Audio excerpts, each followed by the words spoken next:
Hello friends, வணக்கம். நான் doctor Vimal Keerthi. Money market millionaire YouTube channel பார்க்குற எல்லா வியூவர்ஸ்க்கும் என்னுடைய நன்றி. இன்னைக்கு மார்க்கெட் அப்டேட் வீடியோவில் செப்டம்பர் மாதம் 5ஆம் தேதி வெள்ளிக்கிழமை வர்த்தகம் பண்ணுறதுக்கு என்ன நியூஸ் தேவைப்படுதுன்னு சொல்லி இந்த வீடியோவில் பார்க்கலாம். Disclaimer: money market millionaire YouTube channel study பர்பஸ்க்காக துவங்கப்பட்டது. சொல்லக்கூடிய கருத்துக்களை ஸ்டடிக்காக மட்டும் எடுத்துக்கோங்க. டிப்ஸ் ரெக்கமெண்டேஷன்ஸ் எதுவும் கிடையாது. 4ஆம் தேதி வியாழக்கிழமை மார்க்கெட் ரீகேப் பார்த்துடலாம். வியாழக்கிழமை மார்க்கெட் காலையில் ஓப்பன் ஆகும்பொழுது மிகப்பெரிய ஒரு கேப் அப் பேட்டர்னில் ஓப்பன் ஆனது. பட் நேரம் ஆக ஆக இந்த ப்ராஃபிட் புக்கிங் அப்படிங்கிறது மார்க்கெட்டில் இன்னும் இருந்துட்டு தான் இருக்குது. மார்க்கெட் இன்னும் முழுவதுமாக ஒரு பையிங் மோடுக்கு மாறலை. இந்த ஜிஎஸ்டி ரீஃபார்ம்ஸு, இந்த கன்சம்ஷன் அதிகரிக்கிறதுக்கு ஏகப்பட்ட சலுகைகள் ஜிஎஸ்டியில் வழங்கியிருக்காங்க. அதன் காரணமாக மார்க்கெட்டில் ஒரு பாசிட்டிவ் சென்டிமெண்ட். பட் காலையில் மார்க்கெட்டில் ஒரு பாசிட்டிவ் துவக்கம் இருந்தாலும் நேரம் ஆக ஆக ப்ராஃபிட் புக்கிங் வர்றதை இந்த 2 நாட்களாக நம்ம பார்த்துட்ருக்கோம். அதனால் மார்க்கெட் இன்னும் முழுவதுமாக ஒரு பாசிட்டிவ் மோடுக்கு மாறலை அப்படிங்கிறது தான் நம்ம புரிஞ்சிக்க வேண்டிய முக்கியமான விஷயம். இன்றைக்கி வர்த்தகத்தை பொறுத்த வரைக்கும் நிஃப்டி 19 புள்ளிகளும், சென்செக்ஸ் 150 புள்ளிகளும், பேங்க் நிஃப்டி 7 புள்ளிகளும் அதிகரித்து மார்க்கெட் ஒரு சின்ன பாசிட்டிவ் சென்டிமெண்ட்டில் முடிஞ்சிருக்கு.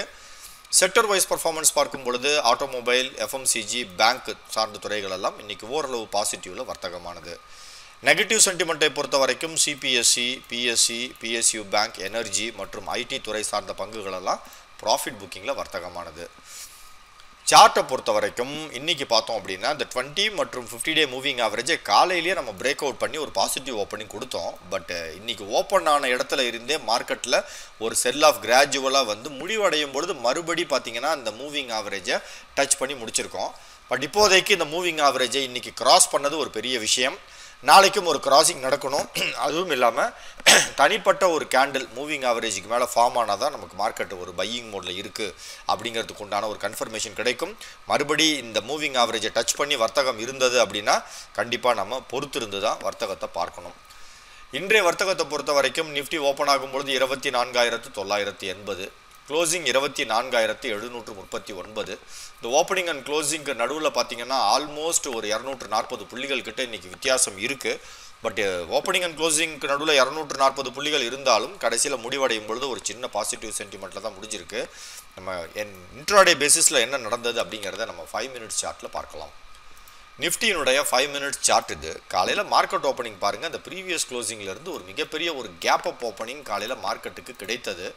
பட் இன்றைய ஃபஸ்ட்டு கேண்டிலோட டாப் தான் இந்த டேவோட ஒரு ஹையஸ்ட் பாயிண்ட்டு. அதன் பிறகு மார்க்கெட்டில் பார்த்தீங்கன்னா கிராஜுவலாக அப்படியே கொஞ்சம் கொஞ்சமாக செல் ஆஃப் வந்ததை தான் பார்க்குறோம். மார்க்கெட் முடிவடையும் பொழுது ஆல்மோஸ்ட் அந்த ப்ரீவியஸ் டேவோட அந்த க்ளோசிங் பாயிண்ட்டுக்கு பக்கத்தில் தான் நம்ம முடிஞ்சிருக்கோம்.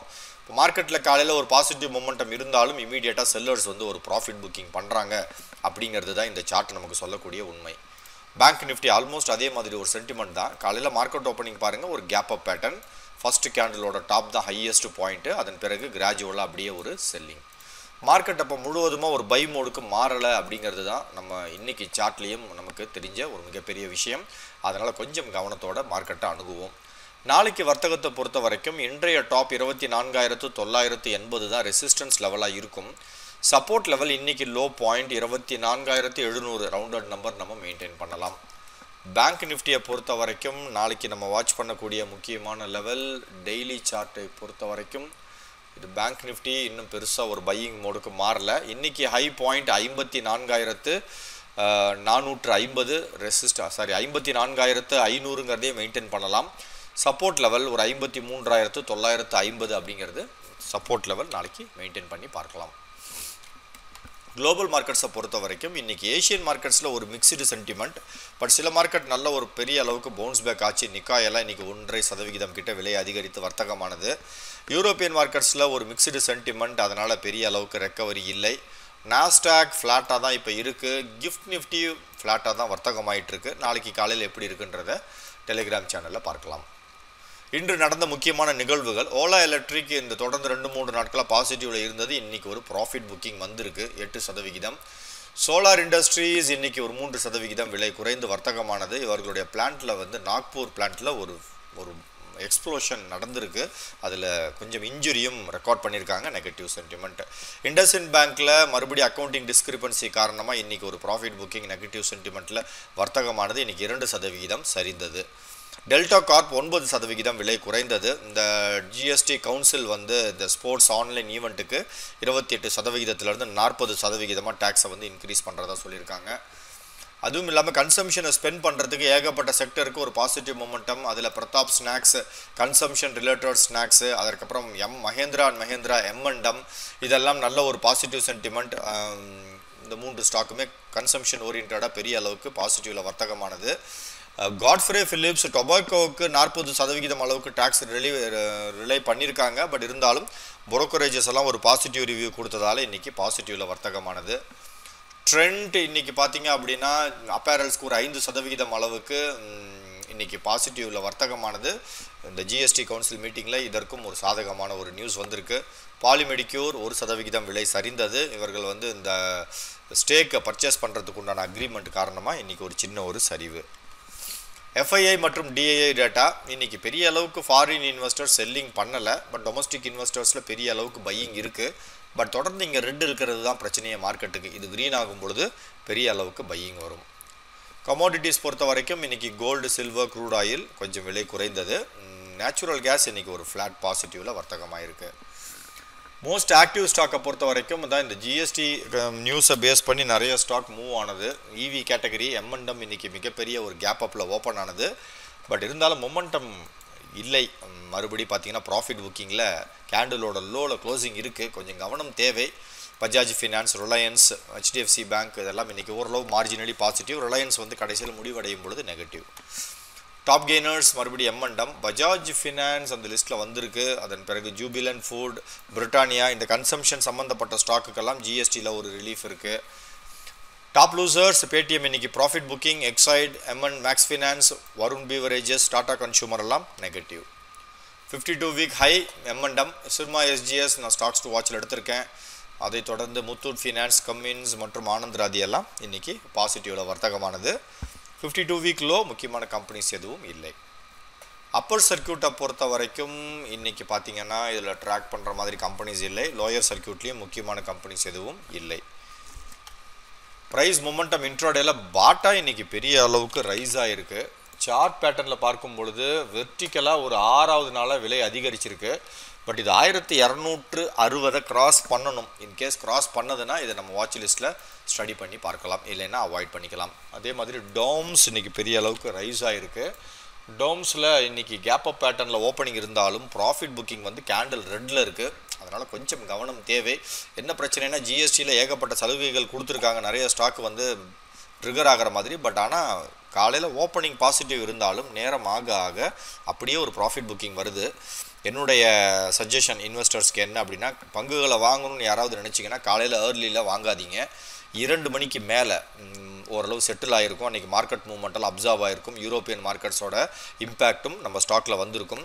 பங்குகளை வாங்குறவங்க 2 மணிக்கு மேலே வாங்குங்க. பங்குகளை விற்கிறவங்க காலையில் மார்னிங் ட்ரேட் கொஞ்சம் பெனிஃபிட்டாக இருக்கும். வால்யூம் ஃபியூச்சர் அண்ட் ஆப்ஷன்ஸ்லேயும் பெரிய அளவுக்கு பாசிட்டிவ் சர்ஜில் இதுக்கு இன்சூரன்ஸ் பாலிசிக்கு GST எக்ஸம்ஷன் இருக்கிறதா சொன்னதால் ஸ்டார் இன்சூரன்ஸ் இன்றைக்கி ஸ்பைக் ஆகிட்டு செட்டில் ஆச்சு. அதே மாதிரி LIC இந்தியாவும் இன்றைக்கி பாசிட்டிவ். பட் மறுபடியும் ஒரு ப்ராஃபிட் புக்கிங். என்னென்னா காலையில் ஓப்பனிங்கில் எல்லாமே பிரமாதமாக இருந்தது. பட் அப்படியே க்ளோசிங்கில் நிறைய ஸ்டாக் வந்து அப்படியே ரிவர்சல் ஆகிடுச்சு. LICயும் அதே தான். கார்ப்பரேட் ஆக்ஷனை பொறுத்த வரைக்கும் நாளைக்கு 5ஆம் தேதி டிவிடெண்ட் டேட் எதுவுமே இல்லை. 8ஆம் தேதிக்கு இருக்கிற ஸ்டாக்ஸ்லாம் இங்கே இருக்குது. ஜஸ்ட்டு நீங்கள் ஸ்க்ரீன்ஷாட் எடுங்க. ஹுட்கோ, பிர்லா கார்பரேஷன், BLS இதெல்லாம் 8ஆம் தேதி நாளைக்கு வாங்கினா கூட டிவிடெண்ட்டுக்கு எலிஜிபிள். போனஸ் மற்றும் ஸ்பிரிட் கொடுக்கக்கூடிய கம்பெனிஸ் இங்கே லிஸ்ட்டில் இருக்குது. இதையும் நீங்கள் தாராளமாக வாட்ச் பண்ணிக்கலாம். 30-day moving average break out பண்ணுற ஸ்டாக்ஸ் ஷார்ட் டேர்முக்கு சார்ட்டில் ஏதாவது இருக்கான்னு பார்த்தா இதில் ஸ்டாக்ஸ் அத்துல் ஆட்டோ மட்டும்தான் நமக்கு ட்ராக் பண்ணுற ஸ்டாக்கு. அதுல் ஆட்டோ பெரிய அளவுக்கு சர்ஜ் ஆகிருக்கு. பட் ரொம்ப ஃபால் ஆன ஸ்டாக் இப்போ தான் 200-day மூவிங் ஆவரேஜை கிராஸ் பண்ணுது. நாளைக்கு ஒரு கன்ஃபர்மேஷன் பேட்டர்ன் கிடைத்தால் 2 மணிக்கு மேலே இதை ஸ்டடி பண்ணுங்கள். 200-day மூவிங் ஆவரேஜை பொறுத்த வரைக்கும் டோம்ஸ் பார்த்தாச்சு. மற்றபடி டெல்டா இதுவும் ஸ்டாக்கில் பெருசாக மொமெண்டம் இல்லை, அவாய்ட் பண்ணிக்கலாம். Stocks to watch study purpose நாளைக்கு நம்ம வாட்ச் பண்ணி ஸ்டடி பண்ணுற ஸ்டாக்ஸ் பார்த்தீங்கன்னா ஒன்று வந்து சிர்மா, நான் நியூஸில் இருந்தால் எடுத்திருக்கேன். இது வந்து ரீசெண்ட் லெவல்ஸை பிரேக் அவுட் பண்ணி மேலே பாசிட்டிவ்க்கு போகுது. இதனுடைய சப்போர்ட் லெவல் நம்ம என்ன மெயின்டைன் பண்ணணும்னா ஒரு 800 ரூபாய் மெயின்டைன் பண்ணி ஸ்டாக்கை வந்து நாளைக்கு ஸ்டடி பண்ணி பாருங்கள். பாசிட்டிவில் ட்ரேட் ஆகும் பொழுது நீங்கள் இதை ஸ்டடி பண்ணலாம். இன்னொரு ஸ்டாக்கும் இன்றைக்கி நியூஸ்லேருந்து எடுத்தது தான் பஜாஜ் ஃபினான்ஸு. இந்த ஸ்டாக்கும் பார்த்தீங்கன்னா ஒரு கேப் அப் பேட்டர்ன், பட் இது மொமெண்டம் ஓரளவு குறையாமல் இருக்குது, முடிவடையும் பொழுது பாசிட்டிவில் தான் இருக்குது. இந்த ஸ்டாக்கை பொறுத்த வரைக்கும் நம்ம வந்து ஒரு 925 சப்போர்ட் லெவல் மெயின்டைன் பண்ணி நாளைக்கு பாசிட்டிவில் ட்ரேட் ஆச்சுன்னா ஸ்டடி பண்ணி பார்க்கலாம். Viewers questions, MSK love the nature MobiKwik stock பற்றி கேட்டிருக்கிறாரு. மோபிவிக் பொறுத்த வரைக்கும் ஸ்டாக் ரீசெண்ட் டேஸில் பெருசாக வெர்டிக்கலாக ரைஸ் ஆகிருக்கு. பாசிட்டிவில் ட்ரேட் ஆகும்பொழுது நீங்கள் வாட்ச் பண்ணலாங்க ப்ரோ, பட் 2 மணிக்கு மேலே. தனா வெங்கின்றவங்க கெயில் பற்றி சொல்லுங்கன்னு சொல்லியிருக்காங்க. கெயிலோட சார்ட் பேட்டர்ன் ரிவர்ஸ் ஆகிடுச்சு, இது வந்து இப்போதைக்கு அவாய்டு. நந்தா சார் வந்து yes bank buying zone, yes bank நிறைய வியூவர்ஸ் கொஷின்ஸ் கேட்டிருக்காங்க, பட் பாசிட்டிவில் ட்ரேட் ஆனால் மட்டும் வாட்ச் பண்ணுங்கள். பட் இது பெரிய அளவுக்கு மொமெண்டம் இருக்கிற மாதிரி தெரியல, இன்றைக்கி ரிவர்ஸ் ஆகிருக்கு. ஒரு 20 ரூபாய் 50 பைசாவை கிராஸ் பண்ணும்பொழுது வாட்ச் பண்ணலாம். Loganathan sir ease my trip பற்றி கேட்டிருக்காங்க. ஸ்டாக் டோட்டலி அவாய்டுன்ற இடத்துல இருக்குது. ரவிச்சந்திரன் சார் ஐஜிஎல் அட்வைஸ் கேட்டிருக்கிறாரு. ஐஜிஎல்லை பொறுத்த வரைக்கும் ப்ரோ மூவிங் ஆவரேஜுக்கு மேலே ஒரு சேஃபான ஜோனில் தான் இருக்குது. இப்போதைக்கு ஸ்டாக் கொஞ்சம் ரெக்கவரி ஆகிற மாதிரி தெரியுது, அதனால் நீங்கள் ஹோல்டு பண்ணலாங்க ப்ரோ, வெயிட் பண்ணி பார்க்கலாம். ஜெயான்றவங்க வந்து ராணி மெட்ராஸ் பற்றி கேட்டிருக்கிறாங்க. ராணி மெட்ராஸ், ராணி ஹோல்டிங் இருக்குது. ராணி மெட்ராஸ் நீங்கள் கோடு போட்டிங்கன்னா பரவாயில்ல, ராணி மெட்ராஸ் கோடு இல்லை, ராணி ஹோல்டிங் இருக்குது. ராணி மெட்ராஸ் கோல்டு தெரியல, நாளைக்கு கோடு சொல்லுங்கள், கண்டிப்பாக நாளைக்கு டிஸ்கஸ் பண்ணுறேன். Money and co finance Tech Mahindra பற்றி கேட்டிருக்கிறாங்க. டெக் மஹேந்திரா ட்ரெண்டு கொஞ்சம் சைட் வேஸில் இருக்குது. ஒரு 1550 கிராஸ் பண்ணும்பொழுது வாட்ச் பண்ணிங்கன்னா 1700 target, 1400 support level. Chandrasekaran sir NMDC target கேட்டிருக்கிறாங்க. என்எம்டிசியை பொறுத்த வரைக்கும் மெட்டல் ஸ்டாக் ஸ்பைக் ஆச்சு, இன்றைக்கி ரிவர்ஸ் ஆகிருக்கு. டார்கெட் இப்போதைக்கு பார்த்தீங்கன்னா ப்ரீவியஸ் ஹை ஒரு 79-80 ரூபாய் சார்ட்டில் இருக்குது. Sasidharan sir Paytm buy range, Paytm இன்றைக்கி ரிவர்ஸ் ஆகிடுச்சு, கொஞ்சம் கவனமாக இருங்க. பட் இப்போதைக்கு சப்போர்ட் லெவல் 1200ங்கிறது சார்ட்டில் இருக்குது. பாசிட்டிவில் ட்ரேட் ஆகும்பொழுது எப்போ வேணாலும் நீங்கள் வாட்ச் பண்ணலாம். அஜய் சார் வந்து சிஎன்ட் பற்றி கேட்டிருக்கிறாரு. சிஎன்ட் சார்ட்டில் கொஞ்சம் வீக்காக இருக்குது, சைட் வேஸில் இருக்குது, வாங்கலாமான்னு கேட்டிருக்கீங்க.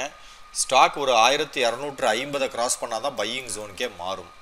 ஹாப்பியஸ்ட் பிளானட் மாருதி சுசுக்கி பற்றி கேட்டிருக்கிறீங்க. மாருதி பெருசாக ஸ்பைக் ஆகிட்டு இன்றைக்கி ஒரு ப்ராஃபிட் புக்கிங் வந்திருக்கு, பட் பாசிட்டிவில் ட்ரேட் ஆகும்பொழுது நீங்கள் தாராளமாக வாட்ச் பண்ணலாம். ஒரு 14,000 ரூபாய் சப்போர்ட் லெவல் இந்த ஸ்டாக்குக்கு இருக்குது.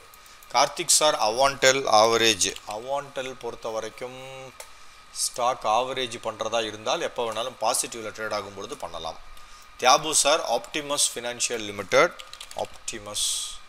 ஆப்டிஃபின்னு இருக்குது. ஸ்டாக் வந்து மூவிங் ஆவரேஜுக்கு மேலே இருக்கிறதால இதை தாராளமாக நீங்கள் கன்சிடர் பண்ணலாம். பட் ஒரே ஒரு விஷயம் என்ன அப்படின்னா, இதில் வந்து நிறைய ஸ்பைக்ஸ் இருக்குது, சின்ன கம்பெனிங்கிறதால ஃபண்டமெண்டல்ஸ் பெருசாக தெரியல. பட் நீங்கள் வந்து மிஸ் பண்ணக்கூடாதுன்னு நினச்சிங்கன்னா 25 ரூபாய் சப்போர்ட் லெவல், பாசிட்டிவில் ட்ரேட் ஆகும்பொழுது வாட்ச் பண்ணுங்கள். Trading live idea ship builder lock investment பண்ணலாமா? ஷிப் பில்டர் லாக்இன் ஸ்டாக்கோட நேம் கரெக்டாக போட்டிங்கன்னா பரவாயில்லைங்க ப்ரோ. ஷிப் பில்டர் கம்பெனிஸ் ஜி ஷிப்பா என்னன்னு தெரில. Janakiraman sir Heritage food share price கேட்டிருக்கிறாங்க. ஹெரிட்டேஜ் ஃபுட்டை பொறுத்த வரைக்கும் இன்றைக்கி கொஞ்சம் ரிவர்சல் ஆகிருக்கு, கொஞ்சம் வெயிட் பண்ணலாம். பாசிட்டிவில் ட்ரேடானா வாட்ச் பண்ணுங்கள். 450 support level. Natarajan sir IRFC இப்போ ஆவரேஜ் பண்ணலாமான்னு சொல்லி கேட்டிருக்கிறீங்க. ஐஆர்எஃப்சியை பொறுத்த வரைக்கும் இது ஆவரேஜ் பண்ண வேண்டாங்க ப்ரோ, அவாய்ட் பண்ணுற இடத்துல இருக்குது. விமல் சார் வந்து ப்ளூ ஜெட் ஸ்டாக் பற்றி கேட்டிருக்கிறாங்க. ப்ளூ ஜெட் ரீசெண்ட் டேஸில் பர்ஃபார்மன்ஸ் சரியில்லை, இப்போ தான் ரைஸ் ஆக ஆரம்பிக்குது, பையிங் வேண்டாம், ஏற்கனவே வச்சுருந்தீங்கன்னா ஹோல்டு வேணால் பண்ணலாம். கார்த்திகேயன் சார் 5 ஸ்டார் ரொம்ப நாளாக நெகட்டிவ் ட்ரெண்டில் இருந்தது, டோட்டலி அவாய்டுங்க ப்ரோ, வாட்டர் ஃபால்ஸ் மாதிரி கீழே போயிட்டுருக்கு, எக்ஸிட் பண்ணிக்கலாம். செல்வகுமார் சார் வெல்ஸ்பன் லிவிங் 21% லாஸில் இருக்குதுன்னு சொல்லியிருக்கிறாரு. வெல்ஸ்பன் யூனிலிவ் ஸ்டாக் இப்போதைக்கு வந்து ஒரு 110 ரூபாய் சப்போர்ட் லெவல், 2 ரூபாய் ரிஸ்க் எடுங்க, வெயிட் பண்ணுங்கள், கீழே போச்சுன்னா எக்ஸிட் ஆகிக்கலாம், மேலே வந்ததுன்னா கொஞ்சம் கொஞ்சமாக மேலே ஏறுனா ஆவரேஜ் பண்ணலாம். விக்னேஷ் சார் வந்து நிப்பான் இந்தியா ஸ்மால் கேப் மியூச்சுவல் ஃபண்டில் லம்சம் இன்வெஸ்ட் பண்ண முடியாதுங்களா சார்? அது மேபி ஃபண்டு வந்து ஃபுல்லாக சேச்சுரேட் ஆகிருக்கும். ஒரு ஃபண்டுக்கு ஒரு லிமிட் இருக்குது, அந்த ஃபண்டு லிமிட் முடிஞ்சிருச்சு அப்படின்னா அதில் ஃபர்தராக இன்வெஸ்ட்மெண்ட் அலோவ் பண்ண மாட்டாங்க. அதற்கு பதிலாக அவர்களே கொஞ்ச நாள் கழித்து வேறு ஏதாவது ஒரு ஃபண்டு நேமில் அதில் பண்ணுவாங்க. But Nippon India small cap வந்து ஃபண்டு க்ளோஸ் ஆகிடுச்சு, ஃபர்தர் இன்வெஸ்ட்மெண்ட் பண்ண முடியாதுங்க bro. Rajan sir HAL hold செய்யலாமா? இந்துஸ்தான் ஏரோநாட்டிக்ஸை பொறுத்த வரைக்கும் ஸ்டாக் வீக்காக இருக்குது. 4300 வரைக்கும் ஹோல்டு பண்ணலாங்க ப்ரோ. ஐகோ ஸ்டார் மோஸ்ட் சிப் டெக்னாலஜி செமிகண்டக்டர் துறை, கண்டிப்பாக செமிகண்டக்டரில் நிறைய எதிர்பார்ப்பு இருக்குங்க ப்ரோ. மோஸ்ட் சிப்பை பொறுத்த வரைக்கும் டெக்னிக்கலி நான் சொல்கிறேன், ஃபண்டமெண்டலி எப்படி இருந்தாலும் டெக்னிக்கலி வெர்டிக்கலாக ரைஸ் ஆகிட்டுருக்கு. நம்ம இதில் வந்து ஜஸ்ட் ஒரு 15 ரூபா தான் ரிஸ்க்கு. தாராளமாக நீங்கள் இது வெர்டிக்கலாக ரைஸ் ஆகிருக்கு, அது ஒன்று தான் இதில் கவலைப்படக்கூடிய விஷயம். வெர்டிக்கலாக ரைஸ் ஆகிற ஸ்டாக் அப்படியே கூட ஃபால் ஆகும், இல்லை மேலேயே கூட போகலாம். நீங்கள் வந்து ஒரு 15 ரூபா ரிஸ்க் எடுக்க தயார்னா பாசிட்டிவில் ட்ரேடாக மட்டும் இதை வாட்ச் பண்ணுங்கள். 210 ஸ்டாப் லாஸ். ஸ்டாப் லாஸ் தெரிஞ்சால் நீங்கள் தைரியமாக ரிஸ்க் எடுக்கலாம். கண்டிப்பாக செமிகண்டக்டர் துறையில் ஏகப்பட்ட ரீஃபார்ம்ஸ் இருக்குது. நம்ம இந்தியா வந்து அதில் லீடர் ஆகிறதுக்கு நிறைய முயற்சிகள் எடுத்துகிட்ருக்காங்க. இதை வாட்ச் பண்ணுங்கள். 15 ரூபா உங்கள் ரிஸ்க் லெவல். சுரேஷ் சார் வந்து India Cements 200 shares hold or sell or partially book ப்ராஃபிட்னு கேட்டிருக்கிறாரு. இந்தியா சிமெண்ட்ஸை பொறுத்த வரைக்கும் இப்போதைக்கு பார்த்தீங்க அப்படின்னா பாசிட்டிவில் ட்ரேட் ஆச்சு அப்படின்னா நீங்கள் என்ன பண்ணலாம் அப்படின்னா, ரொம்ப அதிக ப்ராஃபிட்டில் இருக்கிறீங்கன்னா 380 சப்போர்ட் லெவல் இருக்குது. கீழே இறங்க ப்ராஃபிட் புக் பண்ணணும். பட் நீங்கள் 160 வாங்கியிருக்கீங்க, அப்போது நல்ல ப்ராஃபிட்டில் தான் இருப்பீங்க. அதனால் நீங்கள் சேஸ் பண்ணலாம் ப்ரோ. நீங்கள் என்ன பண்ணுங்கள், 380ங்கிறது ஸ்டாப் லாஸு. 380 வந்துச்சு அப்படின்னா நீங்கள் ஒரு சின்ன ப்ராஃபிட் புக் பண்ணுங்கள். அதுக்கு கீழே 365 ஒரு ப்ராஃபிட் புக் பண்ணலாம். அதுக்கு கீழே 330 ஒரு ப்ராஃபிட் புக் பண்ணலாம். இது ஒரு தடவையும் கீழே இறங்கி மேலே ஏறும் பொழுது அதே இடத்துக்கு வரும்பொழுது நீங்கள் வித்ததை திருப்பி வாங்கிக்கிங்க. லாங் டேர்முக்கு அப்படியே அக்குமுலேட் பண்ணிக்கலாம். ஏன்னா இந்த 20 ரூபாய் கேப்பில் சேஸ் பண்ணும் பொழுது மார்க்கெட் இன்கேஸ் ரேலி ஆச்சுன்னா இந்த ஸ்டாக் இன்னும் கூட மேலே போகும். அதனால் ப்ராஃபிட்டை விட்டு கொடுக்குறதுல தவறு எதுவும் கிடையாது. இல்லை உங்களுக்கு இன்வெஸ்ட்மெண்ட்டில் பயமாக இருக்குது அப்படின்னா இப்போ நீங்கள் 1/3 ப்ராஃபிட் புக் பண்ணிக்கலாம். ஏன்னா இப்போ ரீசெண்ட் ஹையில் தான் இருக்குது. இமீடியட்டாக நான் இது மிஸ் பண்ணக்கூடாது சார் அப்படின்னு நினச்சிங்கன்னா ஒரு 1/3 நீங்கள் புக் பண்ணிக்கிங்க. மீதி வேணால் நான் சொன்ன ஸ்ட்ராட்டஜி ஃபாலோ பண்ணிக்கோங்க. அருள் சார் வந்து 5 star for long term right decision. 5 star வந்து டெக்னிக்கலி வீக்காக இருக்குங்க ப்ரோ. அதனால் இமீடியட்டாக எக்ஸிட் அப்படிங்கிறது தான் சார்ட் சொல்லுது. ஜெயந்தி முரளின்றவங்க வந்து எஃப்ஐஎஃப்ஓ பற்றி விளக்கமாக சொல்லவும், ஹோல்டிங்கில் இருக்கும் அதே ஸ்டாக்கில் இன்ட்ராடே செய்யும் பொழுது FIFO first in first out apply ஆகுமான்னு சொல்லி கேட்டிருக்கிறீங்க. இது அந்த மாதிரி எதுவும் இல்லைங்க bro. First in first out பற்றி நான் நாளைக்கு வீடியோவில் விளக்கமாக சொல்கிறேன். நான் இன்னும் கொஞ்சம் டேட்டாஸ் எடுத்துகிட்டு, நீங்கள் வந்து இன்ட்ராடேலையும் கேட்குறீங்க, ஹோல்டிங்கில் இருக்கிறதும் கேட்குறீங்க. அதனால் நான் பார்த்துட்டு உங்களுக்கு நாளைக்கு கண்டிப்பாக இந்த கொஸ்டினுக்கு ஆன்சர் பண்ணுறேன். டியர் வியூவர்ஸ், உங்களுக்கு கண்டிப்பாக இந்த வீடியோ பயனுள்ளதாக இருக்கும் நான் நம்புகிறேன். வீடியோ பிடிச்சிருந்தா இந்த லைக் பண்ணுங்கள், சேனல் வந்து சப்ஸ்கிரைப் பண்ணுங்கள், வீடியோ எல்லாத்துக்கும் ஷேர் பண்ணுங்கள். இந்த வீடியோ இது வரைக்கும் பொறுமையாக பார்த்த எல்லா வியூவர்ஸ்க்கும் ஒரு பிக் சல்யூட்.